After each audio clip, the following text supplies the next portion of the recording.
బీజేపీలో తీవ్ర కలవరం మొదలైంది. బండి భగీరథ్ పోక్సో కేసుతో బీజేపీలో అల్లకల్లోలం మొదలైంది.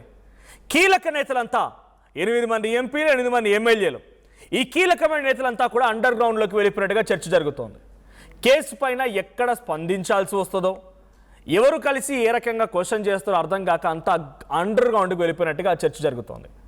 సో అటు ఫోన్ చేస్తే ఎత్తడం లేదంటూ కార్యకర్తల్లో కూడా గుసగుసలు మొదలయ్యాయి. క్యాడర్కు స్పష్టమైనటువంటి దిశానిర్దేశం చేశారు. లేక వాళ్ళకి అటువంటి దిశానిర్దేశం లేక వాళ్ళకు ఎటువంటి సమాధానం లేక అటు క్యాడర్ కూడా గందరగోళం నెలకొంది. పలువురు సీనియర్ లీడర్లు స్విచ్ ఆఫ్ మోడ్లోకి వెళ్ళిపోయారన్న టాక్ కూడా వినిపిస్తోంది. మీడియాకు దూరంగా ఉంటున్నారు రాష్ట్ర బీజేపీ నేతలంతా. పార్టీ కార్యాలయంలో కూడా కనిపించట్లేదు ఈ కీలక నేతలు ఎవరు కూడా. అత్యవసర సమావేశాలకు సైతం హాజరు కాకపోవడంపై అనుమానాలు వ్యక్తమవుతున్నాయి. కేసు ప్రభావం తమ రాజకీయంపై పడుతుందని నేతల్లో ఆందోళన మొదలైంది.